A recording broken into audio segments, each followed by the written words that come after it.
pronto para abrir o programa de hoje.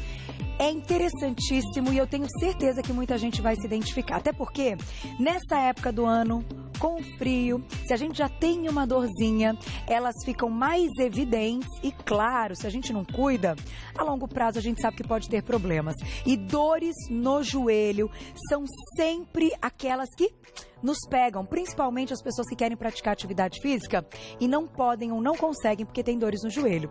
Então hoje a gente convidou o ortopedista, né, que é o querido, já veio aqui no programa várias vezes, Dr. Geraldo Granata Júnior, bem-vindo. Prazer tê-lo aqui. Prazer, Carol, obrigado. E a queridíssima nutricionista, presidente da Sociedade Brasileira de Nutrição Esportiva, adoro dizer isso, ela sabe tudo, Andrea Zaccarò, bem-vinda. Tudo bem? Tudo Sempre bem, um prazer tê-la aqui. É muito bom poder fazer pautas aí que a gente une, né, mais de uma especialidade, até para as pessoas entenderem que certas coisas estão ligadas e a gente não imagina. Eu queria começar o nosso assunto, doutor, te perguntando o seguinte. Quando a gente fala de dor no joelho, hoje, quais são os problemas mais comuns? O que você vê no consultório com frequência e que não seja claro? A gente sabe que tem gente que acaba tendo aí uma queda, algum problema que aconteceu numa data específica e desenvolveu aquela dor. Agora, aquilo que vem gerando dor e que muitas vezes a pessoa não fez nada, não sabe de onde surgiu, né? O que a gente nota hoje que tem aparecido no consultório? Então, Carol, você falou bem, às vezes o dia a dia mesmo faz com que nós tenhamos problemas. E esses mais comuns, que nem pratica exercício, sedentário, o próprio trabalho da pessoa, faz com que ela tenha processos inflamatórios ou desgastes. Tá. As estruturas mais comuns são a musculatura e a cartilagem. A musculatura, geralmente, ela está envolta em todo o joelho. Então, ela recobre todo o joelho, ela pode ter processos inflamatórios. Então, uma simples escada, um agachar, um movimento repetitivo. E a cartilagem, deixa cair aqui o tendão patelar, a cartilagem que recobre o osso, que ela fica aqui dentro. Essa aqui? Isso, o menisco está aqui. Então, o menisco, a cartilagem, ela está toda em volta. O menisco é uma cartilagem, eles começam a desgastar, começam a ter amolecimento, e isso também provoca dor. Isso a gente está falando de um público jovem, não é só quem já está numa idade mais avançada, que gastou muito esse joelho. Tem muitos jovens que já apresentam esses problemas. Sim, inicialmente existem 4 graus de desgaste, na cartilagem da patela principalmente, e num joelho como um todo 5 graus, mas os mais jovens estão incluídos no início. Geralmente, mesmo estando no início, provoca dor. E essa dor vai limitá-lo a fazer suas atividades, mesmo atividade diária. Então, você trabalha no primeiro andar, sobe e desce toda hora. Então, o degrau influencia, a altura do degrau. Sentar, vezes? Quando se levanta, enfim, fazer um movimento. Exatamente. Toda vez que faz um movimento, sente a dor, né? Exatamente. Agora, o que eu não imaginava é que a nossa alimentação, essa parte nutricional, está diretamente ligada a essas dores, Andréa. Tá. Como assim? Por que que... Bom, assim, se vocês forem ver, daqui a pouquinho a gente vai mostrar uma mesa linda que você trouxe de alimentos. É impressionante como o que a gente está ingerindo também muda na parte da articulação. Na verdade, os alimentos, a alimentação balanceada, ela proporciona um equilíbrio geral. Então, para manter o peso e dessa maneira fazer com que você não force muito todas as estruturas, é o primeiro passo. E pensando numa alimentação equilibrada, eu tenho vitaminas e minerais que funcionam como antioxidantes e anti-inflamatórios, então dessa maneira ajudam na remoção dessa dor ou em aliviar um pouco tudo isso. Os alimentos que são mais diuréticos também vão diminuir o inchaço e dessa maneira também proporcionar um peso um pouco reduzido. Consumo adequado de proteínas para fortalecimento e manutenção de tecidos. O carboidrato complexo como energia para toda essa manutenção. Então, de uma forma geral, se você quer arrumar a máquina, você precisa dar subsídios, né, vitaminas, minerais, proteína, material de construção e a energia para que isso tudo aconteça de maneira eficiente. Não só tomar um medicamento ou simplesmente fazer um exercício ou uma fisioterapia, que é super indicado em todos os casos que forem necessários, mas você precisa de energia e material de construção para que isso aconteça. E isso a gente está falando do fortalecimento, inclusive da parte muscular que você disse que pode ser um dos problemas da dor no joelho. Com certeza. Exatamente. Vamos colocar um primeiro vídeo? A gente tem um vídeo que mostra uma parte aí de fisiologia, né? Assim, o movimento que a gente faz, eu achei super legal. É legal isso. Pelo seguinte, ali a gente ele começou com uma pessoa na esteira, que é o movimento de andar, que é o que a gente faz normalmente. Isso já dá um desgaste para o joelho diariamente? Que a gente não tem ideia, assim? Por incrível que pareça, o fato de você andar rápido, ou a carga em cima do joelho, da cartilagem, dos meniscos, equivale a 1,5 vezes o peso do corpo, não é só uma vez. Nossa! Aumenta 50% só de andar rápido. Tá. Na corrida, de 6 a 8 vezes o peso do corpo. Então, toda essa estrutura que está aqui, ela está gerando um amortecimento da carga do corpo sobre ele. Aqui está mostrando os ligamentos cruzados, o osso do fêmur, é uma engrenagem complexa. Então, estar acima do peso, só do andar diário ou andar mais rápido já prejudica muito a articulação. Já gera uma sobrecarga na articulação, com certeza. A gente pode dizer que alguns probleminhas que aparecem no joelho, algumas dores e até problemas assim, que a gente vai citar aí o nome de algumas doenças mesmo, né? Que, enfim, só tem tratamento cirúrgico, a gente vai citar algumas delas. São questões genéticas? Tem aí um fundo genético? Então, se alguém na família tem, você pode ter, pode ser até um alerta? Pode, mas assim, em questão de formato do joelho. Então, famílias que tem todo mundo chamado genovalgo, o joelho para dentro, ou genovaro, que é o joelho para fora. Oriental tem mais uma tendência de ter genovaro, que é o joelho para fora. Então, essa herança genética do formato do joelho na sua família é que você vai herdar. E aí proporciona desgastes maiores em algumas regiões. Então, o formato do joelho pode ser aí já um início para que a pessoa tenha um alerta para cuidar desde sempre desse joelho. É como você andar com o carro com o seu pneu desbalanceado ou a cambagem dele torto, para fora ou para dentro, você vai ter um desgaste maior do pneu naquele local. Seria uma analogia. Agora, deixa eu perguntar, a gente já vai para a nossa mesa para falar um pouquinho da alimentação. André, quando a gente está falando de problema de articulação, principalmente nessa época do ano, a gente sabe que no frio, quando começa a doer um pouquinho, vira uma dor insuportável, as pessoas já acordam com dor, passam um dia com dor. Existe algo a ser feito, você citou aí, de alimentos anti-inflamatórios, que podem servir como já um início, de repente, para serem consumidos no café da manhã, para já darem uma sensação de bem-estar ao longo do dia e que a pessoa não vá direto aos remédios, né? Que a gente sabe, saiu essa matéria outro dia, a gente comentou aqui, diante do uso indiscriminado do anti-inflamatório, que traz um monte de problema, né? Traz. E aí? Existem alguns alimentos, sim. Um alimento mais importante, que eu acho que todo mundo esquece um pouquinho, é a vitamina C. Tá. Ela é super antioxidante, né? Ela tem uma função também na formação de colágeno, mas como antioxidante, ela é muito legal. Então, tomar um suco de laranja, usar um pouquinho dessa laranja, uma laranja é suficiente para a necessidade diária de vitamina C. Tá. Meia acerola, né? Então, são coisas que são pequenas. Limão. Limão também é importante, ele tem uma concentração um pouquinho menor, ou a gente consegue tomar um pouquinho menos, né? Então, você não pega um limão inteiro de manhã. Então, essas histórias de tomar água com limão pela manhã, entre outras estratégias, elas têm um fundinho legal, porque você acaba aumentando essa quantidade de vitamina C no dia.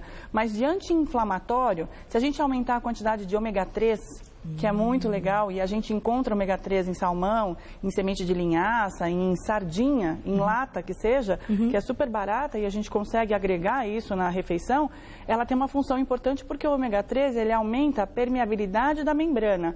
Isso faz com que você tenha uma troca com o meio externo e o meio interno muito mais eficiente. Olha que legal. Então, além de tudo que a gente vai falar, alguns alimentos, alguns ajustes são legais. E aí, diminuir industrializados. Tá. Então, açúcar não é legal, gordura em excesso também não, né? Substâncias tóxicas presentes em alimentos industrializados, como excesso de corantes, excesso de aditivos alimentares em geral, podem piorar os casos de inflamação. Olha isso. Então, quem está com a dor e ainda está comendo errado, aquela comidinha conforto no frio, virou um quadro aí que precisa ser consertado. Vamos deixar uma perguntinha do público. Quem escreveu pra gente, olha lá.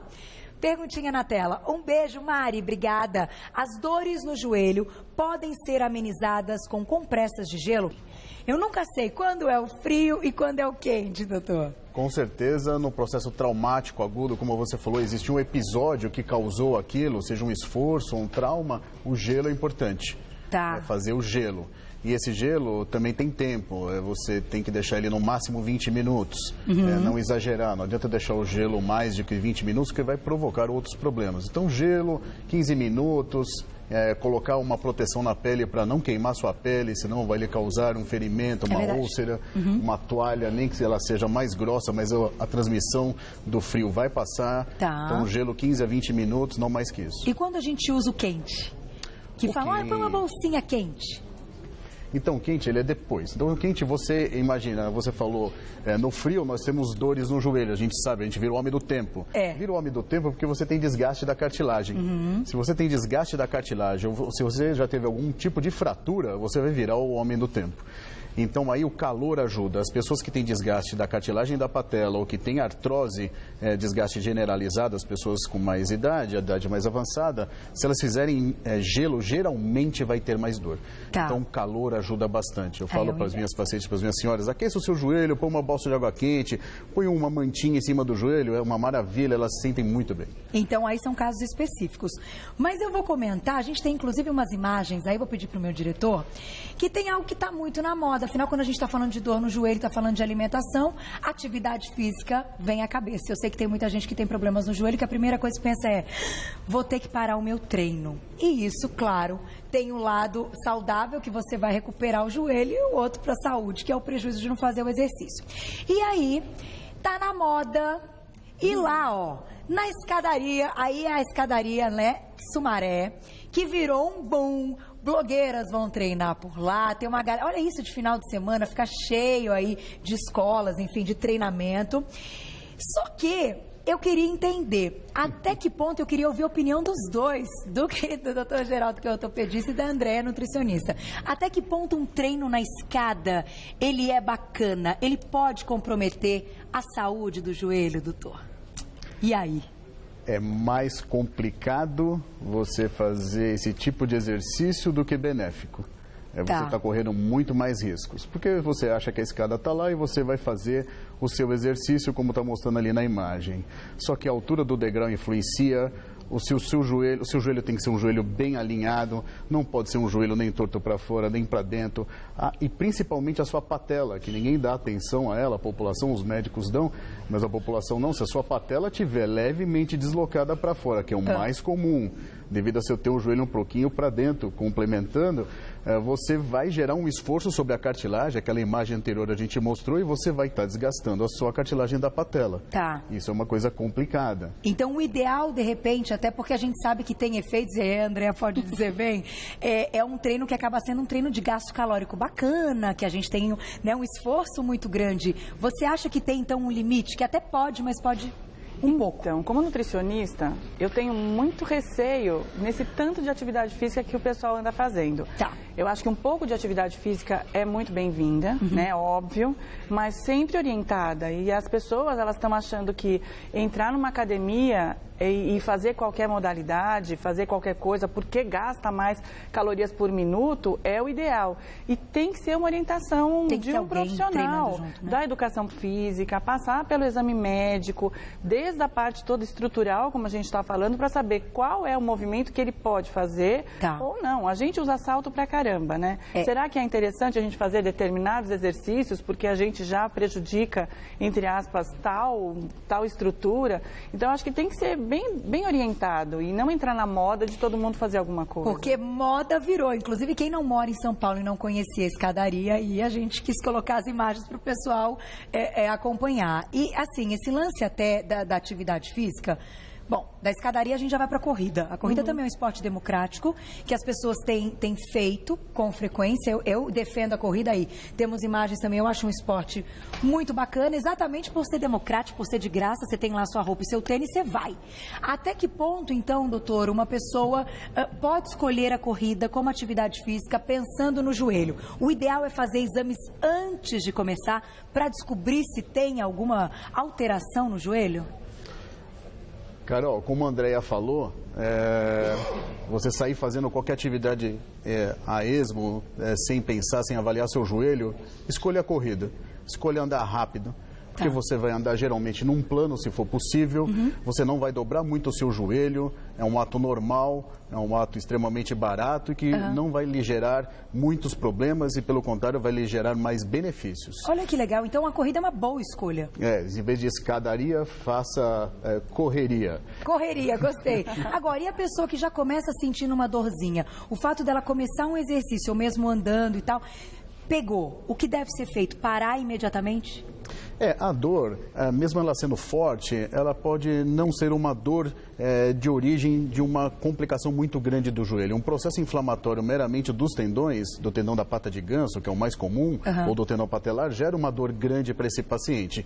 Então, parar, se essa dor sumir em 24, 48 horas, não tem problema nenhum, você pode voltar à sua atividade tranquilo, porque você deu descanso àquela estrutura, o processo inflamatório diminuiu, ajuda de alimento, eu mesmo consumo alimentos anti-inflamatórios e passo para os meus pacientes, não precisa você tomar um anti-inflamatório, essa dor ela some sozinha, aí você volta à sua atividade, você passou do ponto.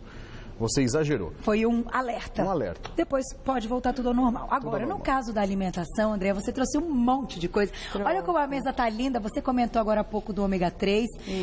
Assim, o fato da pessoa que quer praticar atividade física, que quer diminuir o risco de ter essas dores, ela tem que pensar nisso todos os dias. Sim, a gente tem duas coisas que são importantes, já que você falou em dor, que uma coisa é a dor muscular, né?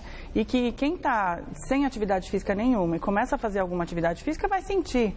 Inevitavelmente ela vai sentir um pouco da dor pós-exercício, que acaba aparecendo no dia seguinte ou 2 dias depois. Do esforço, né? Exatamente. E essa dor é simplesmente por você ter feito uma contração a mais. Se por um acaso um dia você resolveu lavar o chão ou pintar a parede, você vai sentir dor naquele músculo que trabalhou mais naquele dia.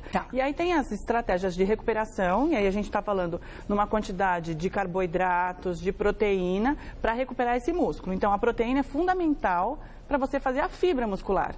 E proteína a gente tem de origem animal as carnes, e aí como representante tem o salmão ali, mas podia ser carne vermelha, podia ser um frango. Tem os ovos, né, que eles são baratos, e a clara tem 4 gramas de proteína, e por porção a gente deveria fazer uma combinação de mais ou menos 20 gramas de proteína. Então vou comer só ovo, mistura 3 ovos, põe mais alguma coisinha para agregar ali, vou fazer uma salada com atum, super bem-vinda, vou grelhar um filezinho, não precisa comer 500 gramas de carne, que isso nem, a gente já falou que o excesso sobre excesso de proteína, que não é tão legal. Então, melhorar a recuperação muscular, pode diminuir a dor, se a dor for do músculo, né? E aí agregar também vitaminas e minerais como um todo. Agora, se a dor for articular, aí alguns alimentos que são mais importantes são para a formação do colágeno. Então, o próprio colágeno suplementado, que todo aluno me pergunta, mas eu preciso consumir o colágeno de suplemento? Eu, sinceramente, acho que existem suplementos e suplementos. Alguns que são super legais e outros que nem tanto. Outros que não têm tanta quantidade ou tanta eficiência. Então, eu prefiro pensar que sempre a alimentação é o que eu preciso para favorecer a formação. E não o suplemento, o alimento em si, exatamente. E aí, para formar colágeno, eu preciso, na primeira coisa, a proteína, que eu acabei de falar em relação ao músculo. Então, eu também preciso, para formar a cartilagem, de material de construção, que é a proteína. Ok? E aí eu formo o colágeno. E para a enzima do colágeno, que é o que vai dar a formação toda da diferenciação, né, dessa cartilagem, eu preciso de vitamina C. Então, a vitamina C, ela auxilia tanto na absorção do ferro e essas enzimas, que enzimas são coisas que ajudam a construir. Né? Então, a vitamina C, ela é uma coenzima, ou seja, é a que dá a mão para a enzima e fala, vai, constrói. Exato. Então, a vitamina C ajuda muito. Então isso aqui é uma alimentação para quem pratica atividade física de qualquer maneira. Exato. Então, você precisa, aliás, para todo mundo, né? Mesmo para quem não pratica atividade física, você também vai ter esse desgaste. Depois dos 50 anos, a gente produz 35% só do colágeno que a gente precisa. Então, vai diminuindo a cada tempo. E mulher que entra na menopausa, a gente já tem, depois dos 50 anos, normalmente, a gente já tem uma queda mais acentuada de cerca de 2% de perda no total. Então, eu preciso favorecer a construção dando alimentos necessários. E não são tão calóricos. Se você colocar uma laranja, colocar uma pitanga, um pedaço de caju, kiwi, açaí, entre outros, eu tenho tanto a vitamina C quanto outras substâncias que são ativas dentro desses alimentos e são antioxidantes fundamentais. Uma coisa que a gente não falou e que está naquele branquinho ali, que é o iogurte e o leite. É o cálcio, onde ele entra. Então eu vou pedir para você segurar 1 minuto, a gente já vai falar do cálcio, até porque a gente cresce ouvindo exatamente isso, que o cálcio é importante para os nossos ossos, para essa parte de articulação. Mas antes eu vou colocar uma perguntinha do público que o meu diretor falou que é bem legal. Olha lá. Quem escreveu pra gente, Daniele, um beijo. Tenho condromalácia patelar. Sinto muita dor agora que parei a fisioterapia. Há outros tratamentos para amenizar as dores, então vamos fazer o seguinte. Primeiro nós temos um Ilustra que mostra o que é essa condromalásia. Bonito nome, né? Condromalásia na tela. O que é isso então, doutor? A condromalácia, ela é simplesmente o desgaste da cartilagem da patela.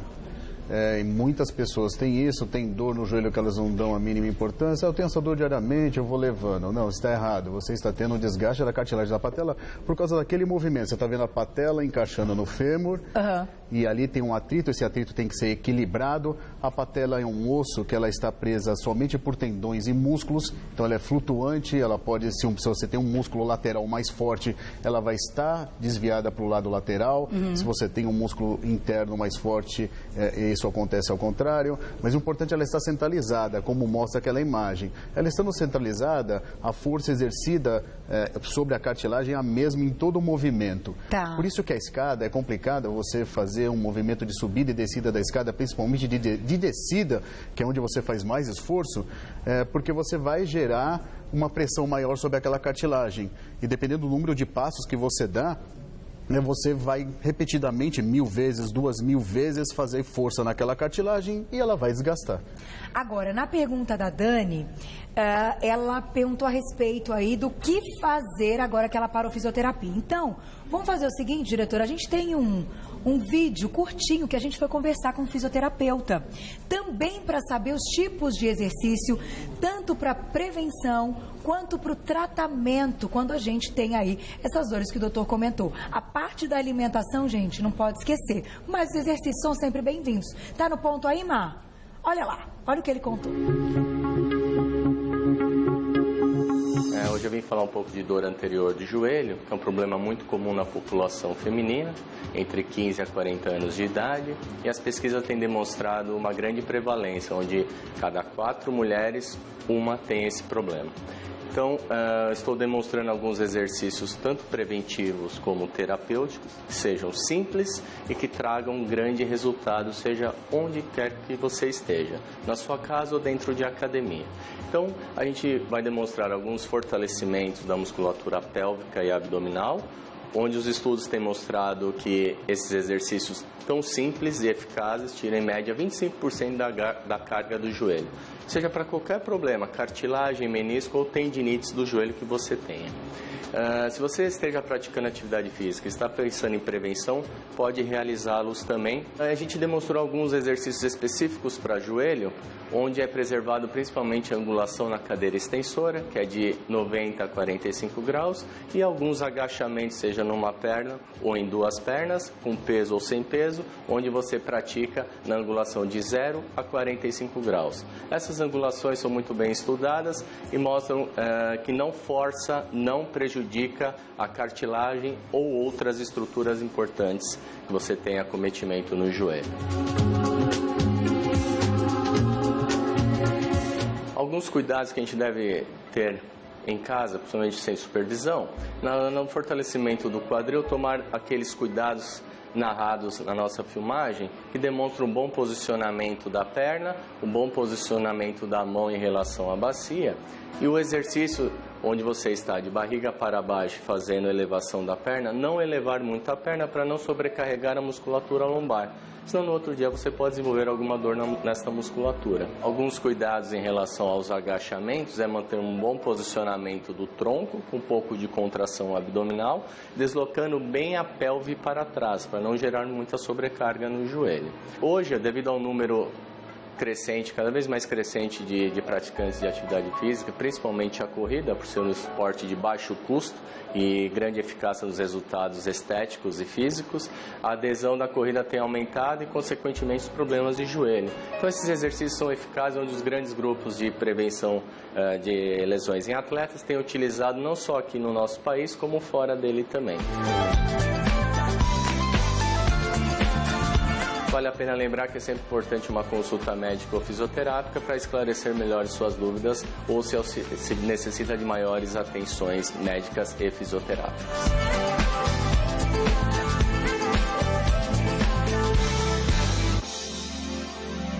Olha, ficou demais. Um beijo, Eduardo. Obrigada. Já vou passar o contato dele.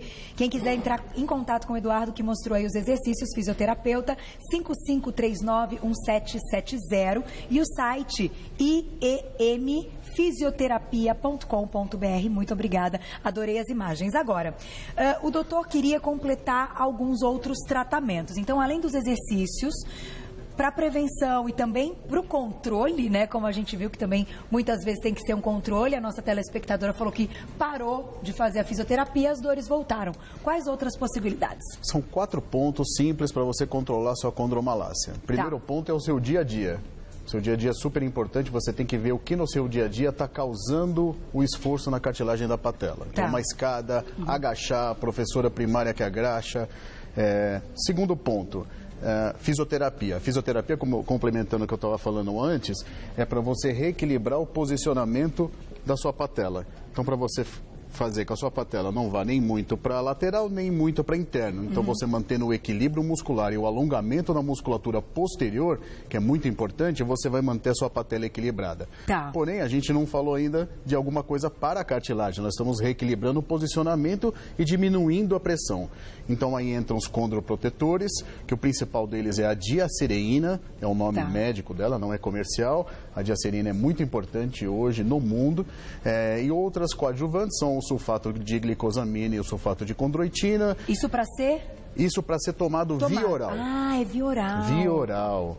Então, existem as doses de tratamento e as doses de manutenção, que às vezes você não tem quase nada, então a dose de manutenção mantém a sua cartilagem forte, Isso boa. É para diminuir o desgaste na cartilagem? Não, isso é para sustentar a sua cartilagem para ela poder receber esforço. Olha, que não tinha a menor ideia que podia ter aí esse tratamento. Medicação é a diacereína, E essa injeção? Existem os hialuronatos de sódio. Hoje aqui no país existem mais de 10 tipos. A diferença é que os mais antigos são de baixa viscosidade e os mais modernos de alta viscosidade. São praticamente, que eu brinco, é graxa na engrenagem. Então, se eu vou colocar de ponta cabeça aqui, se você conseguir dar um zoom aqui, ó, você vê que a gota nem cai. De tão viscoso que é. Olha que interessante. Isso então é injetado no joelho. Isso é injetado. Isso é colocado dentro do joelho, lá, é uma meleca. Ó. Doutor, uma pergunta agora de curiosidade. Existem muitos atletas que precisam passar por esse tratamento, enfim, até com frequência?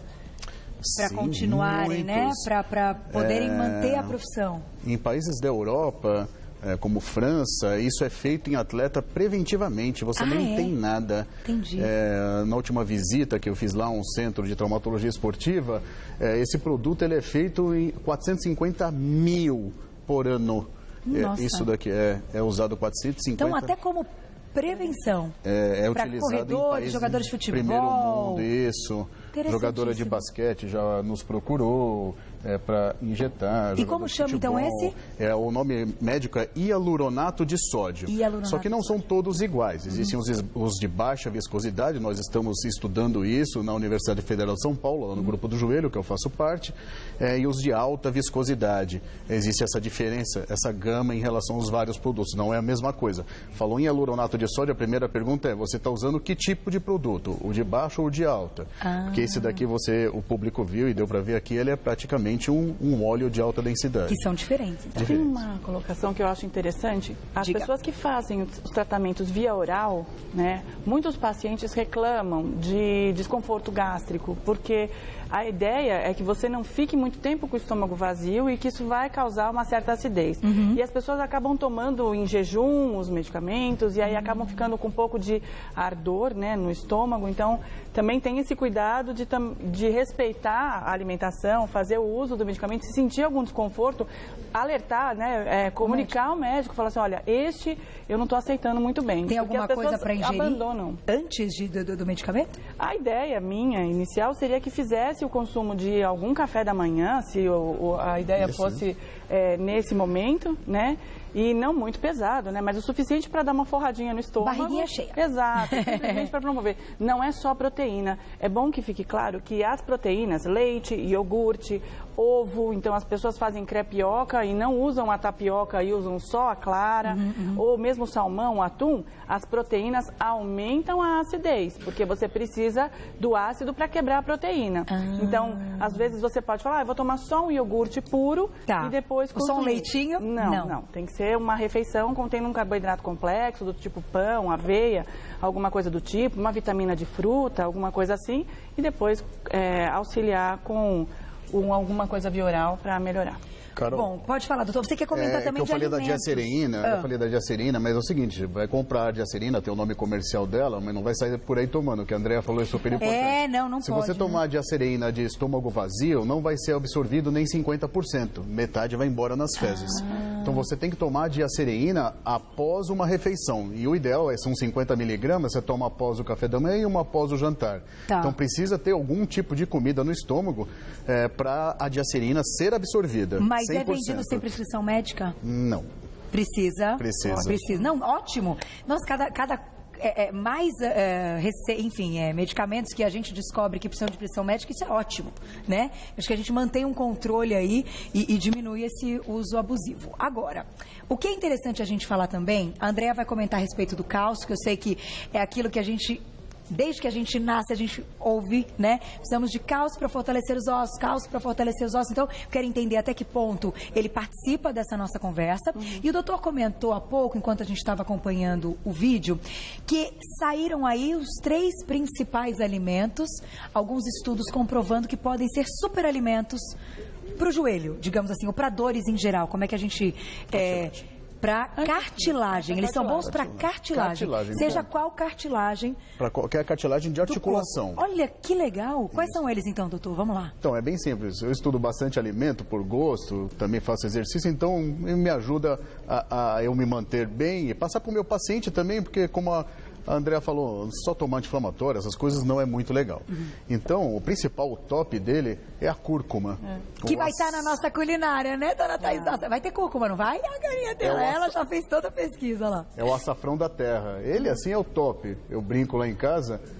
que é o pó da vida. É o pó da vida. Não, porque ele tira o processo inflamatório, ele ajuda, está comprovado, existem inúmeros trabalhos mostrando a sua eficácia na cartilagem. É um remédio, não, é um alimento, mas passa a ser um remédio, você deveria consumir isso com certeza toda semana, ou se possível diariamente, a cúrcuma, porque ela também ela previne o câncer, vários tipos de câncer. Que legal! Ela previne, é comprovado cientificamente, muitas publicações de alto impacto na PubMed, que é uma biblioteca mundial. Então, a cúrcuma, ela gera um processo inflamatório. Então, você faz seu exercício, se você estiver ingerindo cúrcuma semanalmente ou diariamente, você vai sofrer muito menos. Talvez você nem vai ter dor. Tá. Outra coisa é o chá verde. Uma coisinha, para a cúrcuma ser absorvida, precisa de pimenta do reino. É uma dica. A pimenta do reino, ela potencializa a ação da cúrcuma em 2.000 vezes. Olha! Potencializa a absorção da cúrcuma. Então, se você ingerir cúrcuma somente, sem pimenta do reino, a sua cúrcuma ela vai embora nas fezes também. Mas se você ingerir pimenta do reino junto, um pouquinho, uma raladinha com aquele ralador, e deixar ali, coloca na salada, coloca no salmão, coloca, enfim, em qualquer lugar que você for comer, no arroz, vai ficar amarelinho, gostoso. Com azeite, que também ajuda, então a pimenta do reino junto com a cúrcuma. O segundo que eu queria falar... Ele deve cozinhar bem, André. Doutor tá com o cara que cozinha, gente. Não. Eu acho importante, você vai comer alguma coisa, concorda comigo? Escolha o melhor, né? Então, se você vai comer, você tem que se alimentar, você tem 2 ou 3 refeições diárias, ou até mais, pequenas. Então, escolham alimentos que vão lhe ajudar, vai ajudar a sua máquina. Não simplesmente comer a esmo, comer qualquer coisa. O chá verde é super importante e, por incrível que pareça, o resveratrol, que contém vinho tinto, faz bem para a cartilagem, é comprovado cientificamente, ele tem no chocolate amargo também. Essas ideias, que beleza, eu acho interessante isso, porque na verdade a gente tem uma infinidade de informações a respeito de todos os alimentos e todos esses, tanto o resveratrol que está nas frutas que são mais escuras e principalmente o vinho tinto ou a uva mesmo, né? Então o suco de uva, para quem não toma bebida alcoólica, né? Eu acho que é bem-vindo, quercetina de cebola e todas as substâncias bioativas que eu falei que tem em todos os alimentos. Então, o curcuma que ele tinha falado, com azeite também ajuda bastante, um pouquinho de gordura, alguma coisa para melhorar a sua absorção. Então, é fazer uma alimentação balanceada e bem temperadinha. Agora, a nossa culinária com a queridíssima Thaís Massa tem tudo isso que vocês estão ouvindo nessa pauta. Tá aí, tem panqueca docinha, tem panqueca salgada, que eu já experimentei, tá uma delícia, ela vem chegando daqui a pouquinho. Mas eu não posso deixar de comentar, então, pra gente fechar a respeito do cálcio, que você trouxe o leite como elemento, iogurte, né? Sim. De fato, esse lance do cálcio que faz bem pros ossos, e essas são fontes de cálcio, a gente tem que pensar isso desde a infância. Sim. Na verdade, no decorrer da vida, a gente pode diminuir um pouquinho uma enzima que é importante, que está no açúcar do leite, para digerir o açúcar do leite, que é a lactase que a gente tem no intestino. Tá. Então, algumas pessoas podem não ter tanta tolerância ao açúcar do leite, mas não têm intolerância ao leite. Tá. Então, eu acho interessante a gente fazer o uso do iogurte para essas pessoas que são mais sensíveis ao açúcar do leite, mas o leite ou iogurte, tendo 1 ou 2 porções diárias e consumindo uma quantidade de folhas verdes escuras, a gente consegue uma boa fonte de cálcio, e o cálcio ele está na formação, ele está nas estruturas, tanto nas moles quanto nas estruturas rígidas, que o osso, que a gente precisa bastante. Então, a ideia de atender a necessidade de cálcio é ter uma boa formação de osso e cartilagem. E essa é uma das funções principais do cálcio, mas ele está envolvido em todos os processos. Todos. Então, falta de cálcio traz ele está mediando contração muscular, o cálcio está auxiliando na entrada e na saída de substâncias dentro de células. Então, o cálcio ele é muito importante em diversas situações. Quem não pode com leite e derivados, aí tem que buscar uma fonte maior de vegetais, né, para suprir essa necessidade de cálcio. Muito bom, sensacional, né, diretor? Chicaria aqui, olha... Uma delícia de papo, tenho que agradecer ao Dr. Geraldo Granata Júnior, ortopedista, que hoje, além de contar a respeito, então, dessas dores no joelho e tudo, ainda concluiu com algumas dicas de culinária, que isso faz toda a diferença. E depois, então, te convido para experimentar aí a receitinha da Thaís Massa, que vem chegando daqui a pouquinho. E agradecer mais uma vez Andréa Zácaro, nutricionista. Eu vou passar o telefone da Andréa, quem quiser entrar em contato para saber mais, é o 4438-8584. 4438-8584. Você está nas redes sociais também? Tô. @Andréa Zácaro, já encontra tudo. Zácaro com 2 Cs. E Dr. Geraldo está no Face, é só você colocar Centro de Tratamento do Joelho. Você já encontra aí todo o trabalho, tirar as dúvidas. Isso é muito legal, até porque eu sei que vocês fazem muitas pesquisas, muitos testes, e isso é fundamental quando a gente quer ter uma fonte de pesquisa, tá? Vocês podem entrar, então, em Centro de Tratamento do Joelho, já encontra o trabalho. Ai, mas acho que meu ponto ficou aberto aí. Obrigada. Isso. Aí você já encontra um trabalho, então, doutor Geraldo. Obrigada mais uma vez. Muito obrigado. Estourei tudo que eu podia e que não podia, mas eu acho que foi fantástico. Obrigada, até a próxima, viu, gente? Sempre um prazer.